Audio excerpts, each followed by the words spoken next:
Crashing into the world we called our home. Everything ain't what it seems. I'm losing hope, I wanna run and scream. Please don't leave me. Please don't cry and try to use me. I mean, I'm fine with everything, but now I'm hurting. We love you, vanishing point. We love you, vanishing point. We're out of time. There's food on our plate, I mean, I guess I'm doing fine. But this time, I feel like it's fate that we met. Crashing into the world we call our home. Everything ain't what it seems. I'm losing hope, I wanna run and scream. Please don't leave me. Turn up the bot a little bit, Rantz. Try to use me. I mean, I'm fine with everything, but now I'm hurting.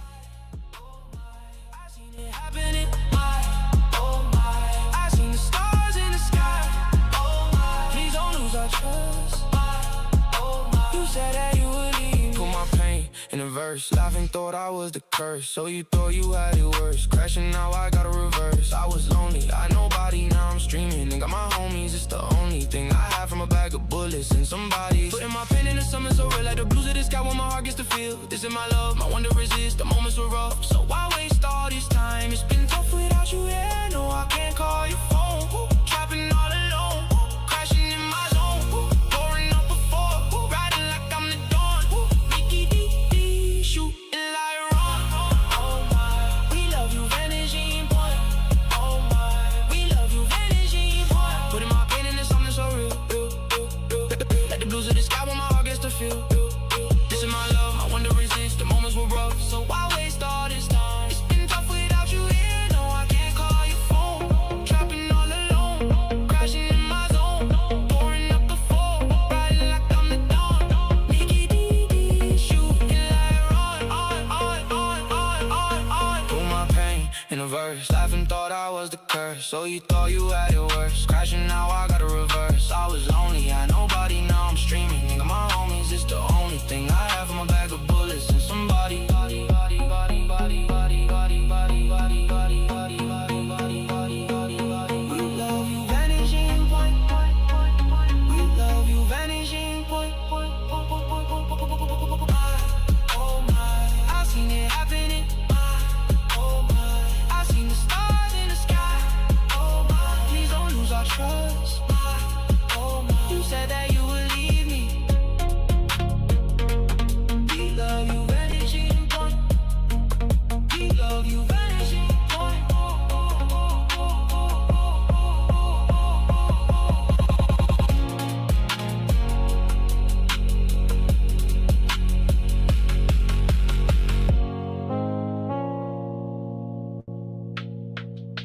We love you, vanishing point.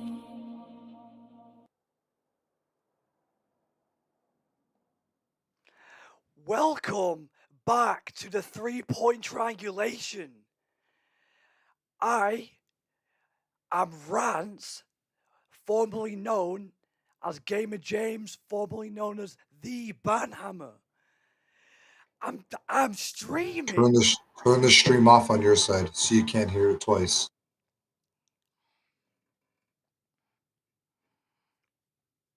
Sorry.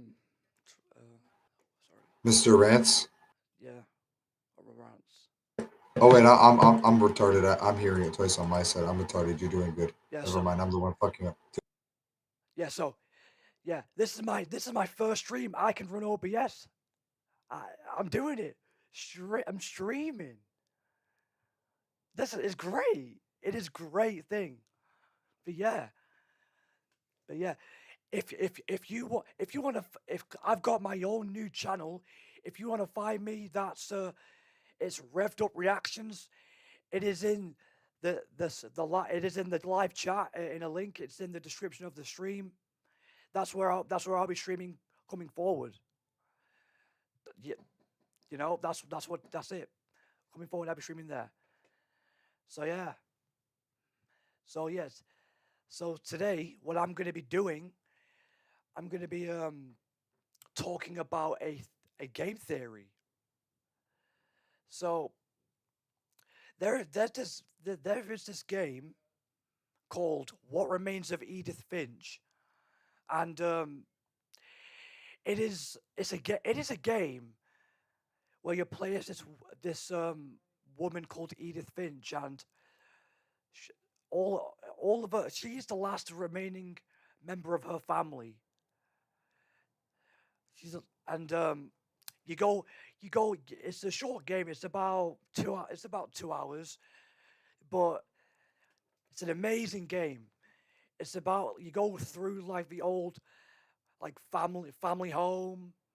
You find out how, like, what happened to each of the family members, all at different times, years, you know, and what they want and what they're trying to push in the narrative is that they're trying to say that there's some sort of family curse. But this video here says otherwise. That the curse is a lie. So, let's get right into it.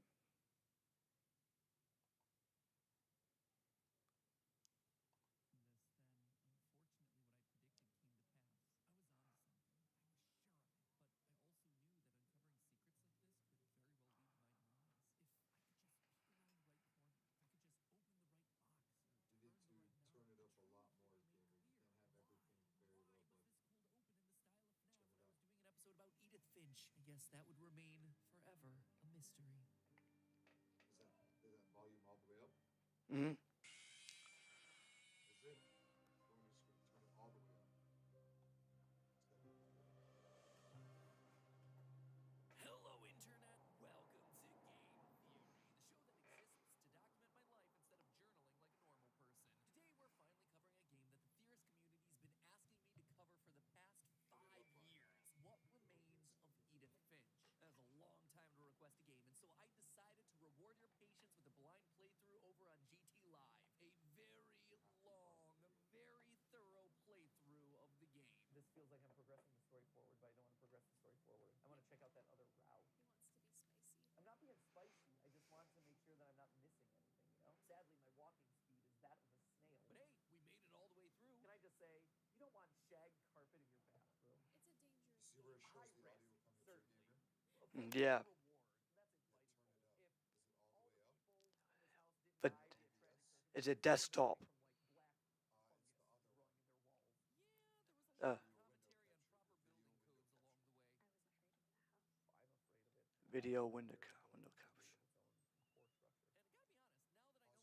what this game is truly about, I am Mm. Share me your screen, but it won't affect anything. You're good. I'm gonna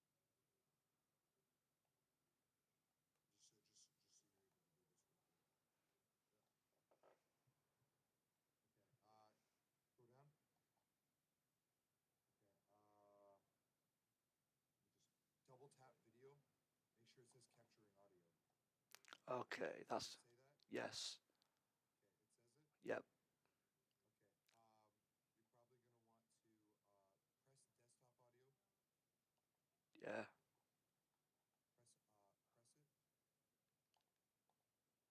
Press it. Unmute it. Yep. That it. And then press play on the video. All right. Thank you.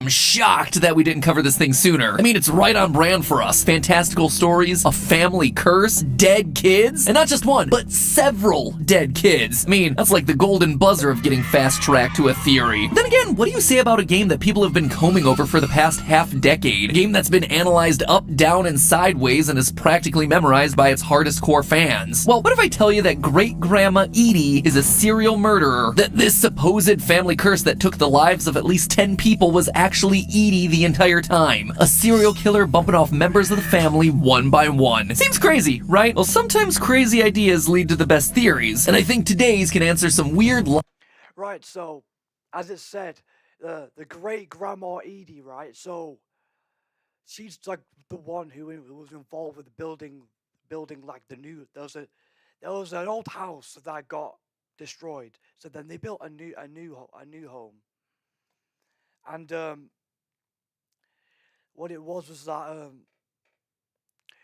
yeah. So she outlived a lot of like the family members who died, she was up into her like early to mid 90s, and outlived a lot of her like a lot of the people that were younger than her. So that's what caused it to suspicion. Like, why is there supposedly a family curse when she never died, and the other relatives died before her? Like, that is suspicious, isn't it? You know, it is. Shout out to NAZZ in the chat, Tony in the chat. Shout out. There we go. Let's get back into it.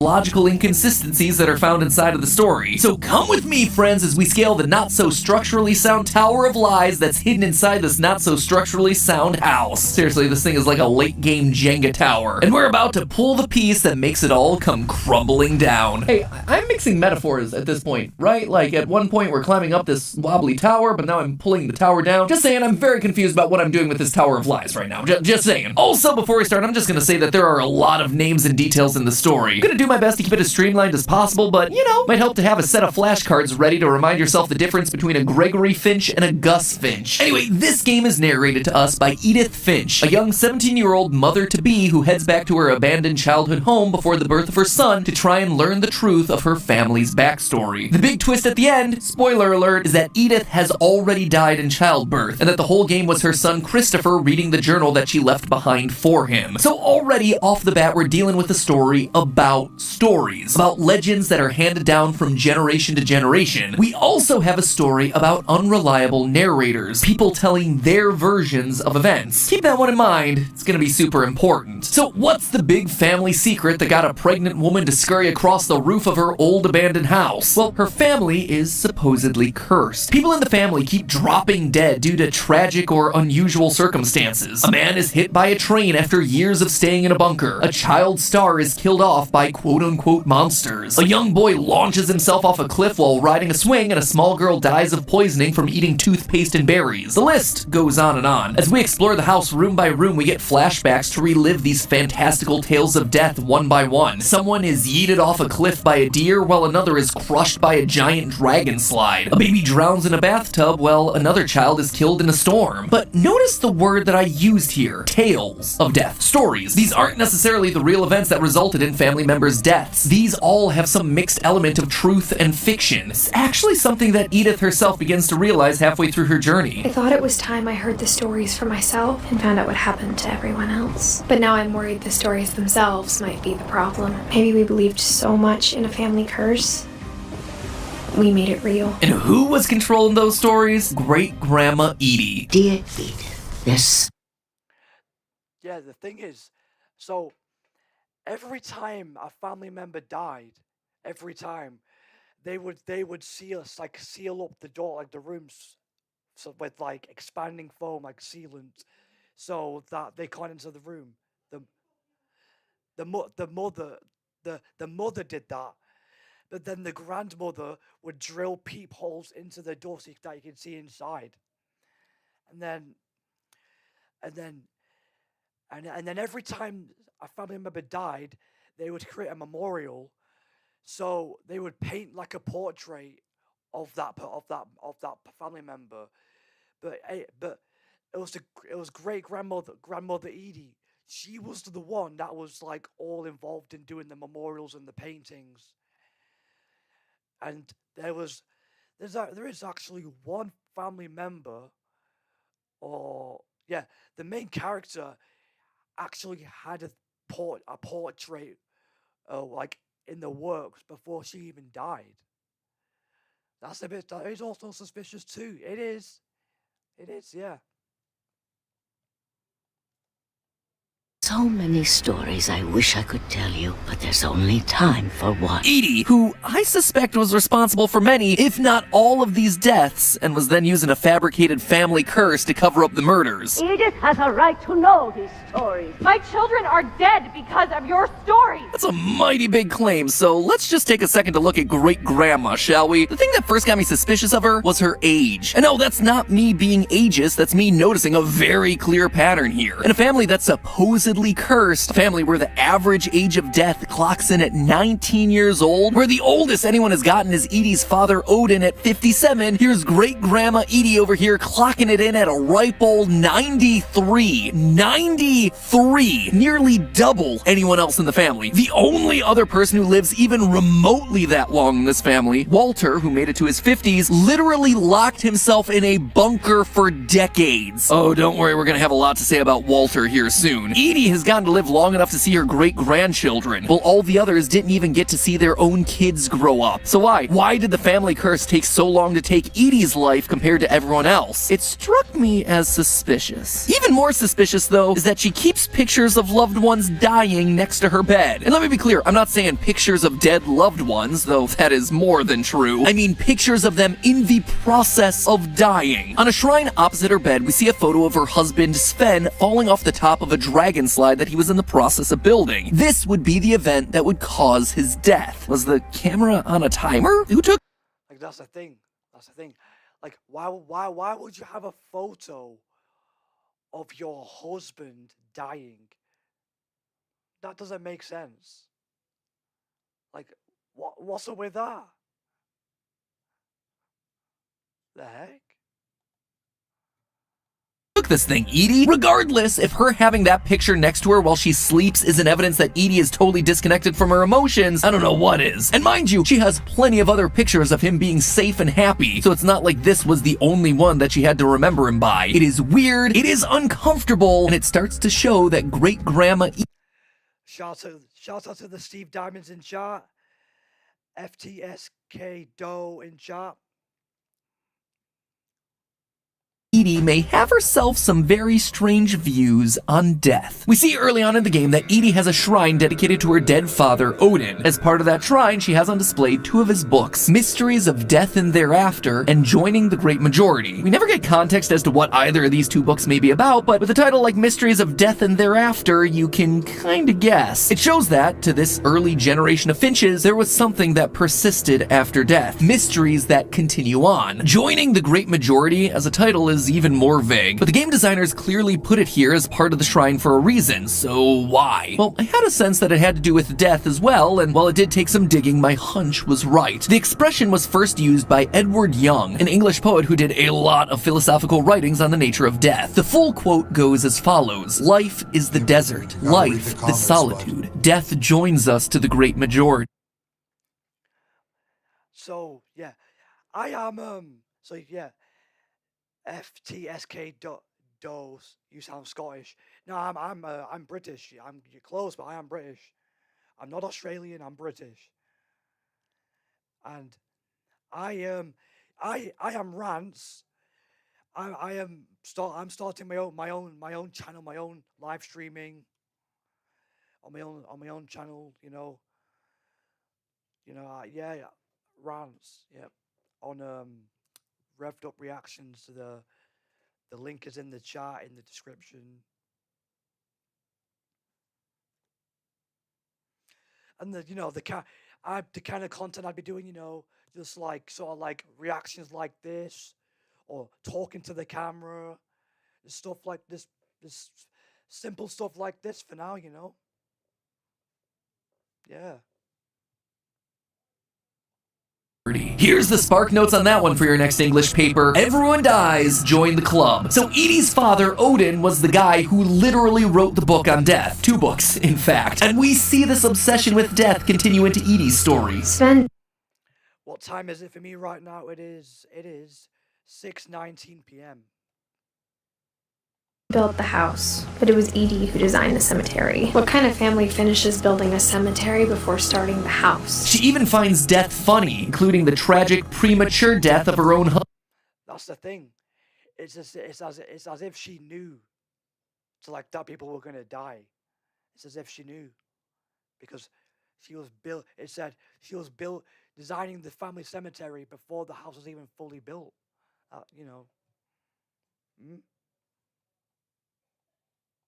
husband. When Edie told people Sven was killed by a dragon, she could also have said he was building a dragon-shaped slide that collapsed. She could have, but she didn't. I asked Edie once about the dragon in the pond. She said it had killed her husband. I was 6. It seemed like an odd joke to me, even then. That right there just gives us more evidence that Edie and the truth don't always go hand in hand. But just because Edie's obsessed with death and happens to be a bit of a storyteller doesn't make her a killer, right? Well, no, not on its own. But take all those details and look a bit closer at some of the death stories that were told throughout the game, and suddenly Gran starts to look a whole lot more sinister. One of the most memorable sequences that we play through in the game is the death of Barbara. This one is told to us in the form of a pulpy Tales from the Crypt style horror comic. Basically, Barbara was a child star whose best years were behind her. One night, while her boyfriend's trying to teach her how to get her iconic scream back, she's attacked by a murderous hookman. We're shown that, under the bed, her younger brother Walter is hiding out of fear, but he witnesses the whole thing. She fends off the attacker using a crutch, knocking him over the balcony. When she goes down to check on him, in true horror story fashion, the hookman's body has disappeared. Suddenly, there's a knock at the door. Barbara opens it, sending in dozens of monsters who've come for a party. They wind up eating Barbara alive and only leaving her ear behind. And that is all we're told about Barbara's death. It's a weird story, right? And obviously it's heavily fictionalized, and yet we know elements of it to be true. We see the balcony of the Edith home still broken where the hookman, or whatever he was, fell. Yeah, that's the thing with this character. Each time I've played this game, every time I go through that story. Gamers, shout out the people in the chat. Oh, shout out Ohana in chat. Shout out Lucy. Shout out Tony, Ohana. But yeah,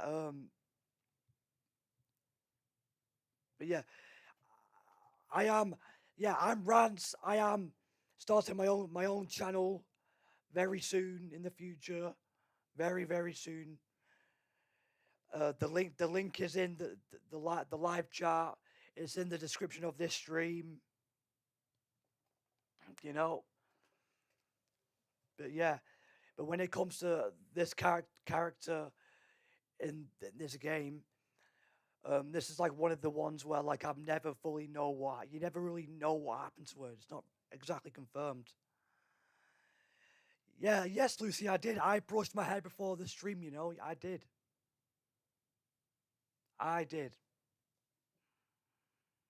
But yeah, you never.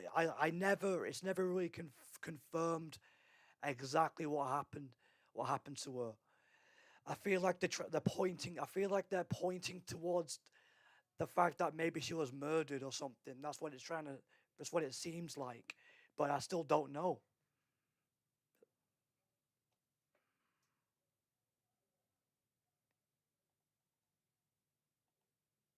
We also know that her younger brother Walter did in fact see something that sent him running to the basement in fear, living in a bunker under the house for decades in fear of what lay on the other side. He even keeps Barbara's crutch down there with him, above the fake window that he created for himself, either as a memory of his deceased sister or as a means of protection, more likely a combination of both. The truth about Barbara's death is, to this day, one of the most persistent mysteries. Yeah, with the guy in the basement, he's Walter, he was this girl's brother, and he was so horrified by what happened. He basically moved into the basement. There's a bunker. He stayed down there for like 30 odd years, 30 plus years. He was so frightened. He thought that something had killed her. So yeah. Like mysteries of the game, one that people have theorized about for years, guessing everything from her boyfriend being the killer to the house literally consuming her alive. One theory I haven't really seen though is that it was Edie. Great-grandma Edie did it. Intentionally or not, she caused Barbara's death. Let's look at the facts, shall we? As I mentioned before, Walter sees something the night of Barbara's death, something that causes him to lock himself in an underground bunker for decades out of fear. When he's down in the bunker, he gives us this line. But if you wait long enough, you get used to anything. Even a monster on the other side of a door starts to feel normal. He wasn't hiding from death or a curse, he was afraid of a monster on the other side of the door. He's so scared of this monster on the other side of the door that when he does eventually decide to leave his bunker, he digs a hole out the other side rather than going through the door and back into the house. And think back, who killed Barbara in her story? Monsters. We see that word being repeated, connecting these two stories, these two deaths together. So what sort of monster could be on the other side of Walter's door? Edie. I saw Edie sneak down to the basement once, carrying packages. I thought maybe she was hiding presents. It turned out she was hiding a lot more than that. Edie is the monster. Whatever she's doing as a mother, her kids are scared of her. Whatever she did to Barbara, it scared Walter so much that he'd rather live in a basement and choose to knock a hole through solid rock using a sledgehammer. Shout out to the 8 people in chat watching. Thank you guys for watching. I really appreciate it.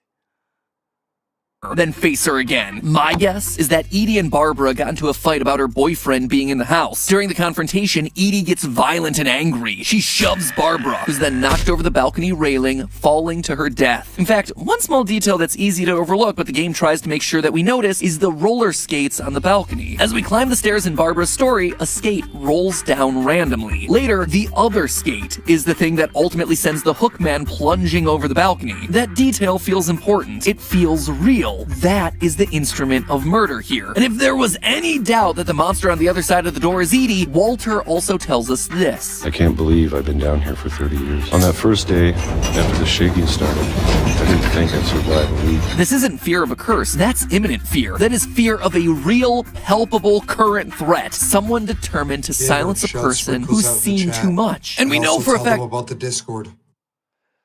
Yep, so yeah, shout out Sprinkles in chat. Thank you for popping in. And we're in the Discord. It is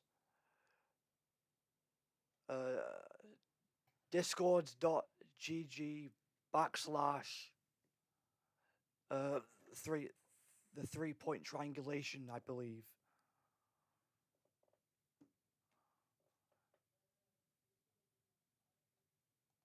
that there is indeed some dark secret to find inside the Finch household. Very early on in the game, we get this line. I was 4 when Milton disappeared. Mom spent months searching for my brother. Then she sealed the doors. Whatever Milton had found in the house, Mom didn't want it getting out. Milton is the only Finch to go missing, to not have himself a confirmed death. He found something, and then he disappeared. It would seem like his fate is that of Walter's. You learn the truth, you go poof. Speaking of Walter, you know what else is suspicious? His death. Walter waits years to leave his bunker, only for him to immediately get hit by a train. The thing is, there's no train. The game takes place on a very real island. Orca's Island is an actual place in Washington State, and there is a train on that island. Kinda. It's a privately owned train by whoever owns the property that it resides on. From what I can tell, it's not so much of a railroad as it is a ride. It is hardly the massive steam locomotive that's implied in Walter's story, and that still doesn't explain why it was going under. I'm glad you're loving the stream, Sprinkles. Thank you for the support. Underneath the private residence of the Finch household. Just doesn't add up. Walter never specifically mentions the train either. However, if you look on the other side of the bunker, there's a model train set that Walter was clearly building. Maybe that happened to be the source of inspiration for the story that would ultimately cover up the truth about his death. Because, you see, there's one other thing that you have to know about Great-Grandma Edie. Not only does she love making up stories, she loves the fame that comes from her stories. In her room, we see this newspaper hanging up on the wall. I'm pretty hype about winning a family day out at Druid World! It's like a lame YouTube giveaway. Like, yo, if you smash that subscribe button and leave a comment down below, I'm gonna give out 3 passes to Shout out for the 6 people in the stream. Druid World! If you can manage to get over your excitement for Druid World, you can see the article about the Mole Man. We're told by Edith that... Do I do gaming stuff? Well, I mean, just depends really. Could be like where I could do reaction stuff to like games, or just other things that are not games. Or it could be just talking to a camera. You know, it's not. It probably won't just be gaming stuff, but probably more than that. Edie gave a big interview about a mole man living under the Finch house. My mom was furious. A mole man living under the Finch house. That, my friends, is Walter. That is her traumatized son. Edie literally called her son a mole man and sold the story to a seedy newspaper. That is the sort of person that we're dealing with here. In another part of the room, we get this short story. One summer, they evacuated the island, but Edie refused to go. Yeah, I'm glad you like movie theories. Yeah, I do like them too. For a few weeks, she was a celebrity. She loves the fame, and she is shameless in pursuing it, and nothing shows that more clearly than Barbara. It struck me as odd the first time I played the game that a comic book would publish the story, real or fictionalized, about the tragic death of a very real young woman, and I wasn't the only one. Edith calls this out as she wanders through the house. Of all the stories people wrote about Barbara's death, I'm surprised Edie saved this one. Right? Your daughter dies, but you keep the comic book that retells her getting eaten to death? I mean, that's pretty sinister, even for someone who jokes about death. And sure, we later get this line. Edie told me all Barbara wanted was to be remembered. But again, Edie lies. Edie lies a lot. For the real reason that comic book is there, look no further than Great-Grandma's bedroom. Right next to that mole man story in Edie's room, and right under the article where she's made famous for not leaving the house, we see a binder labeled Barbara Concepts. Concepts for what? Well, I think it's concepts for stories. She sold Barbara's story, just like Yeah, that is very, very old. That is also suspicious, because that makes me think what if you're like making up these fake stories on how they died, and you're not like saying how they actually died. That's the thing. she sold Walter's story as the Mole Man. This whole wall is kind of like her wall of fame. Little bits of time that she got to be passively famous. She's either Shout out Your Mama, shout out Lucy, shout out FTSK Doe, shout out The Real Rigatoni, shout out the Steve Diamonds, shout out Ohana. Directly or indirectly related to the deaths of those around her, at which point she twists them into something fantastical. If I were to guess, it's her creating fictions that make her less responsible for the deaths. It's also probably part coping mechanism. And lastly, is to make those deaths beautiful, poetic. Blame it all on this legendary family curse that allows her stories to live on. All Barbara wanted to be was remembered, Edie? Yeah, I think you might be just talking about yourself. So far, I've mainly focused on Walter and Barbara, but Edie being a monster is shown less explicitly in other stories too. When leaving his shout out Sprinkles in chat. bunker, Walter says this. I know it's out there, somewhere.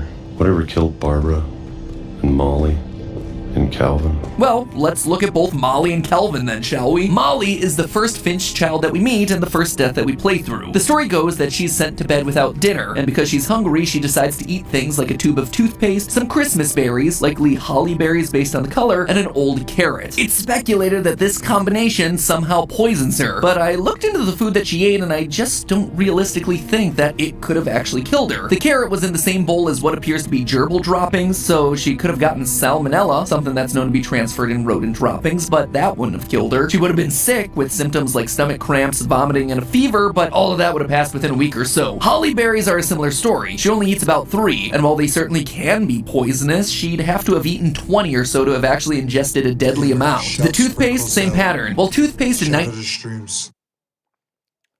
Yeah, shout out Sprinkles. Sprinkles does his own thing on his channel. He does a lot of gaming videos and reaction videos on his channel. Sprinkles TV on YouTube. 1947 had thankfully stopped using soap as an ingredient. They were just starting to use fluoride, which again can be poisonous in large amounts. But 1 tube of toothpaste is highly unlikely to be fatal. But still, all of this is missing the major point here. Why was Molly hungry in the first place? I'll be gone soon, but I wanted to tell somebody about what's gonna happen. It started when Mom sent me to bed without dinner. Edie, her mom sent her to bed without dinner. We can see that her Halloween candy's gone. My guess is that this detail is showing us why she's being punished. She ate her candy when she wasn't supposed to, and when you try to go out the door, you get this. Mom, can I come out now? Sweetheart, it's late. Go to sleep. She's a 10-year-old girl who is literally locked in her room and starving to death. That is not okay. Intentionally or no, Edie's actions of locking her kid in her room and not feeding her resulted in the child's death in some way. And that's not all. Right next to the Mole Man and Barbara stuff, we have yet another binder of concepts. Molly concepts. Perhaps the story of a girl who goes hungry, but instead of violently starving to death while locked in her room, the whole thing is made magical when her hunger transforms her into a cat, just like we play through in the game. Heck, I wouldn't be surprised if Edie fabricated Molly's journal in the first place. As for Calvin, well, Yeah, exactly. Like maybe she fabricated it because most of all these like stories of how these family members died, it all seems very dramatized, very like way like higher than it is. It sounds very dramatized. Shout out Dead Score in the chat. Thanks for coming in. he launches himself off a cliff while playing on a swing. I mean, he didn't build that swing set at the top of a large cliff. That blame absolutely falls on his parents. That's not all. Notice his leg. It's in a cast. It's broken. Now, is that necessarily Edie's fault? Yeah, no. She couldn't even have given her some bread at least. No. No. She just locks her in there. I don't know, I can't find any proof one way or the other, but it's made abundantly clear that her kids are afraid of her, and this house is hiding some dark secret that makes people run for their lives, so wouldn't be surprised. At best, Edie is an aggressively neglectful parent. Worse, she's actively attacking her kids, and worst case scenario, she's killing them off when they step on a line, and then covering up the truth with fantastical stories. It's interesting to note that every death in the Finch family has been connected back to Edie in some way. Any family member who lived with her or was close to her has perished. Edie is always there. Edie is there calling to Molly as she starves. She's there calling to Kelvin to come in before he launches himself off a cliff. She's the monster on the other side of Walter's bunker door. Barbara dies in her house, and then Edie goes on to sell the story. There is no curse here. There is only Edie. She is the curse, and I think she knows it. For all... Yeah, because she's the one, like, why does she live for so long? Like, and she didn't even, when the last people wanted to move out, the grandmother, she didn't even want to move out. She wanted to stay there. The commentary that's been going on about this game, I've never really seen anyone talk about Edie's final story, which you would think would be the most important one of the batch. It's the story that she tells to Edith the night before Edith and her mom run away. It's actually a story that Edie writes in the form of a book, hidden in the now sealed-off library. Dear Edith, there's so many stories I wish I could tell you, but there's only time for one. This is about what happened on the night you were born. It's also the only story in the game that goes unfinished. Basically, the story is about one night when there's a particularly low tide. Edie is able to revisit the ruins of her old house, one that had sunken under the waves decades ago. On the way there, she gets lost. When the fog rolled in, I lost my way. I got turned around. I started seeing things. Eventually, she makes it to the house. As she says in her own words, that night, a lot of things came back to me. Or Shout out to the 6 people in the chat. maybe I came back to them. Things I can't explain, but that I need you to try and... Edith, what are you doing in here? She opens the gate, a light turns on in one of the windows, and then the book is ripped away from Edith before she can finish. What is this story all about? What? Yeah, because obviously that's not a real thing that happened. Because yeah, how are you gonna walk all the way to the house, and how is that house still like there? How is it not like all destroyed? How is it still a standing structure? How? And how the hell can someone turn on a light in there when there's no power? They're not connected to anything. There's literally nobody in there. And then the book gets snatched away before you can finish it.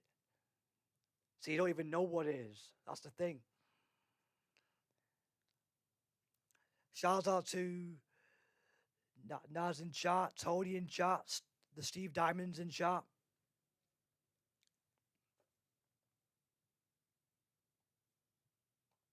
What is Edie asking Edith to do? Things I can't explain, but that I need you to try and what? Figure out? Explain? Pass on? What? I think this is meant to be Edie's confession. Her telling the story of her past abuses and past misdeeds in the way that only she can, in the form of a highly symbolic, overly fantastical story full of symbolism. The line that sticks out to me here is, when the fog rolled in, I lost my way, got turned around. But what was all of this? What way did she lose, and what does her coming back to the old house mean? Well, Edie says that this is the story of what happened the night that Edith was born. We know that Edith was born in 1999. At that point, there hadn't been a quote. And if you don't know, my channel link is in the description of the stream. It's also in the live chat right now being spammed. So there you go. Quote-unquote death in the family since 1983. The next death would be in 2003 when Milton finds whatever secret is inside the Finch household and suddenly disappears. Walter leaves his bunker and immediately dies by quote-unquote train in 2005, and then there's Edith's brother Lewis in 2010. Could this whole story be symbolic of Edie's journey with her father's ideals? She's heading back to the old house. She's heading back to her origins, back to the teachings of her father. She says that when she gets back to the house, she remembers things. Like she'd come back to old friends. The light turning on at the end would be the representation of that enlightenment, but what is she being enlightened to? Is it a return to the importance of family? Is it a return to being a monster? Does she realize that by killing people off, she's once again helping them join the great majority? A lot of this sounds like the actions of an addict. They may know what they're doing is wrong, but their old habits can be like a crutch, the friends that they feel safe around, despite knowing it's bad for them. Maybe that's why Dawn rips the book out of Edith's hands, because she's figured it out and doesn't want Edith reading it to get similar ideas. Edie wrote it to Edith to explain her actions, so Edith might take the lessons and apply them for the future generations of the family. Edie knew she was getting old and couldn't keep going forever. Maybe this was meant to be a passing of the torch. However you slice it, Edie is a monster. I don't think there's any way to deny it. Whether or not she actively killed. So what he's trying to say is that, so you want to pass off your ways as a monster and like brainwash or augment your granddaughter's mind into acting the same. So then maybe she's gonna be seen the same way. That's what's the point? What's the point of that? Killed off members of her family intentionally can't truly be proven, at least not yet. But it seems likely that she's been directly involved with many of the tragedies that befell the family. And then she went on to brand the family and its curse in the local pop culture so that she could be immortal. She was selfish, she was cruel, and she was seemingly violent. And when people learned the truth of the Finch matriarch, they had a habit of disappearing. Walter, Milton, what remains of Edith Finch is a mystery of trauma, all pointing back to the actions of one woman. Remember, this final story is told to you in the library, a place where Edie told me once that every Finch who ever lived is buried somewhere in the library. it's a story of all their deaths and why all their deaths relate back to her. Either that or, Edie loved taxidermy. Maybe that last line is a bit more literal than you might think. But hey, that's just a theory. A game theory. Thanks for watching. So yeah, that was the theory that there is no family curse and that it was all the grandmother's fault. That quite a theory.